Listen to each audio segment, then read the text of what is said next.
Hi, welcome to Style by Sliza. Today we are going to do a relaxed session talking about finances and talking about owning a car. Each and every one of us has a dream, or I hope has a dream, to either own a luxurious car or a convenience car or a car for business. People own cars for different reasons. So today the main topic is, how do you get to own this car? Should you use a loan from the bank to own the car, or should you save up for it? Which one makes more sense? More from the video. Let's get started.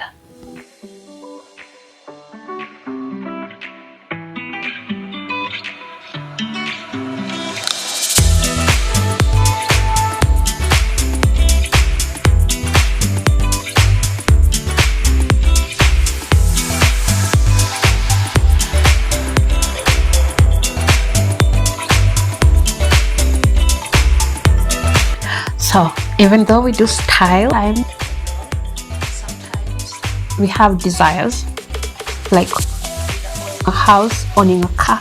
So today, while we tackle the topic of owning a car, there are literally two ways you can own a car. One of the ways is either you use a bank loan or you loan from someone, or mainly you use a loan. And the second way is you save up to the last coin and then you go and buy that car. So today we are going to talk about those two approaches and which one is the most effective way. I don't quite have the answer to this. I just have my opinion on this. So I want it to be an interactive session. I want you to tell me the most ideal ways. If you've tried owning a car through one of these means, what are the cons and pros that you have encountered through those means? Either you bought it through a loan, what are the pros that you encountered if I managed to miss it in this video, or what would you generally advise people? So as one gets older, the thing about using a matatu or just moving about to places, if you want to go home, if you want to go visit clients, if you want to go to your friends, if you wake up tomorrow and decide, oh my god, I want to go to Naivasha, sometimes the matatus are either on strike or too far away or just an inconvenience. So having your own car, for real, it's a real inconvenience. And then the second thing about owning a car and why it's so important, it's when you're dealing with self-employment and you're meeting clients. For example, if you're a salesperson, if you're a stylist like me, when you show up with your own car, there is a status that they attach to you. There's a level of respect. There is the aura that you bring to the room that just demands respect, shows that this person knows what they're talking about, they can manage themselves. So, in that sense, owning a car becomes a plus. What are the other things? If you're owning a car because of a business proposition, for example, you want to give it to Uber and earn your coin each and every day through Ubering people around, then that's also a really smart idea. But for some of us, most of us, it's mostly convenience, and for me it is also about the status that I attach with my clients and when I'm meeting them. So whatever reasons that you have, let's now talk about owning the car itself. Before you own a car, you have to quite buy it, and I'm also in that stage of trying to figure out, how am I going to get to buy this car? Should I use a bank loan? Now, the pros of going through a bank is, and getting a loan, especially if the bank is giving the bigger portion of the cash, they have a thorough investigation that they do in the buying process. So getting swindled out of your money or your hard-earned cash is close to none, because they are very meticulous about the person that they are contracting, the method that is being used. They certify each and every process that when you personally go to buy, you may miss and get swindled out of 800 or 1 million. So many people have been swindled like that. Now that's one of the pros of owning a car and using the bank to buy it. But of course, you'll have to pay the bank a bit of amount so that they swiftly swiftens the process and make it a little bit more accurate, precise, and more safe for for you. So that's going to cost a little bit more than you having to buy your own car. Now, since we've talked about the loan, just a little bit of addition on the talking points about the loan. The loan is mostly preferred by people like my mom, who did advise me, and also most people who have bought cars. They say it's an expensive route, and the major con or disadvantage attached to it is mainly that you'll have to pay. Of course, the loan comes with an interest that is not necessary for people who can actually afford the car. But the most important thing that the bank does for you is it verifies and satisfies the person that, or the group or the company that you're buying the car from. They make sure that these people are genuine, that the item is actually genuine. They also go and check the value. They also go and check the value of that car and make sure it is the amount that it's being asked for. They are not overquoting the amount. But the major problem is a car, first of all, is a liability in most cases, unless it's earning you cash. It's a liability in terms of it always decreases in value the moment you buy it. Whether it's new or whether it's second hand, it does reduce in amount, so that the price that you buy it at is less likely going to be the amount that you will sell it at, because it keeps decreasing in value as years go by.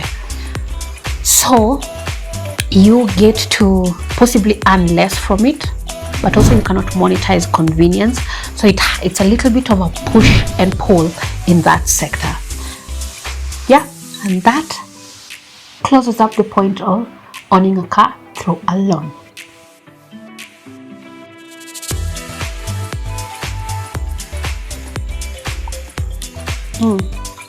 So the second way that you could own a car is saving it up to the last coin. Like if you are owning that car from either it's costing 800,000, it's costing 1.2 million, you break it down, you say 800,000.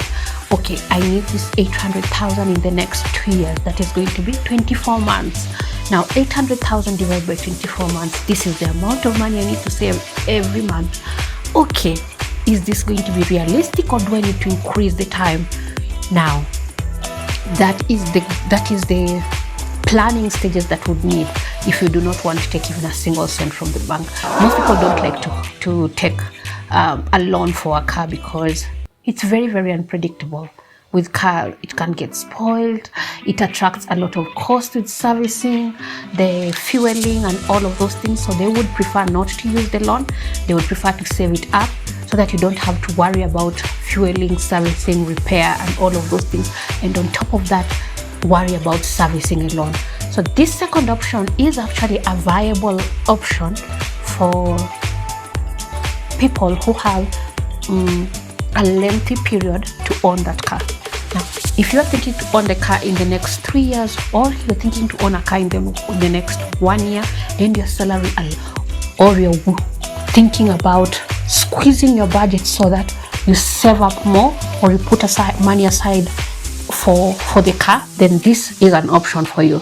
Like you can just put a large chunk of money each and every month so that you don't feel it every single, you don't feel it like when you're going to buy it and they're asking you for 800,000 because you have saved it. Now the con about this is you will have to either set aside a lot of time that you need to own this item. It's going to be more of a long-term plan, because you don't not only have to save up for a car, you also have to save up for car insurance. And you also have to consider the fact that you may not be as knowledgeable as you think, and swindlers outside here have become smarter. So you may have to worry about getting swindled out of your money, or getting a person who overquotes the amount, or buying a car that has a mechanical issue. And also, what is the other point that I've forgotten?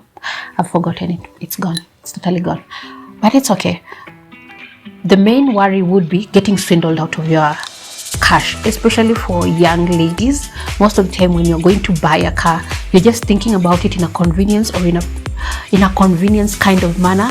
You're not quite conversant with where should one get a car, the mechanics that should be trusted, how do I verify that this car is this amount that they're quoting, they're telling me this engine is this cc, how does that translate to fueling, how does that translate to the distance that I can travel, what is the speed, and then when I'm getting this car, what is its condition, if it's second hand, what is its condition, am I being conned out of my money indirectly by being sold something that will definitely be putting me into a mechanic issue each and every time that I have to go and visit a mechanic each and every month, as opposed to just getting a new car, which is very, very expensive, but just buy it and be assured that it is in good condition. So those are the kind of things that you have to worry about when you're getting the car on your own. However, it does not quite have to be like this, because most of us know already a person who's owned a car, and in this case you pray and hope that this person is trustworthy enough to show you the right routes of owning that, or buying a car, or purchasing a second-hand car, or purchasing a new car that is fit for your consumption and also for your convenience purposes. Get me? Yep. My ideal way is combine both. Why not benefit from both? Have a large chunk of your money this goes out to the people who are as green as me, and you are in Nairobi and your family is not here, and the only people you can rely on is friends, and you're not quite sure of which route to go about. I would suggest that have the biggest chunk of your money, save it up to the later, but have the biggest chunk of your money that is coming from you, and also combine the resources from you and the bank. Ask for a little bit of help from the bank, either by a small loan that you can always pay it up within 5 months or a year, and then have them help you purchase that car, because there is something about going through the bank and their meticulous process that I just believe in them. But also I could be wrong, and there are some people who have purchased it with their own money and they have gotten really good deals. It's just that, do you really want to risk your 800,000? Do you really want to risk your 1 million or even your 3.5 million based on the hope that the person you are dealing with is a genuine person? Or if you're going for a new car, then chances are you are going to get a pretty good deal, and also you are going to get mostly safe means, but you're going to pay extremely high for it. So if you're going to get a second-hand car, I would still suggest combine the two resources and have it work to your best advantage, so that at the end of the day you have your car and you have a little bit of discomfort paying back the loan, but not too much, because you can always clear it up even in less than a year. But I don't claim to know too much, so as I said in the beginning of the video, this is a conversation, and I would really like to know it from you, from those ones who own cars and from those ones who have been swindled out of their money. What are the things that you would ask someone to do different, or what are the things that you would have done differently? What are the things that you would like people to know about owning a car, or actually buying, the process of buying it? What do you suggest? Do you suggest to use the bank, which is through the loans, or do you suggest that you have someone to save up to the last coin? Lastly, if you are a person who would be well knowledgeable about this topic, I would really love to talk to you and pick your brain on few ideas, and also I would love for others to also learn from you. So if you know you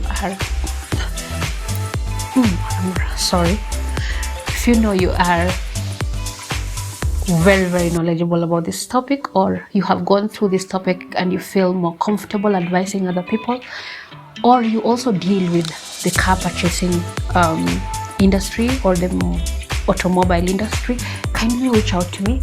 I would love to do a short interview session with you and also share it with the rest of the people.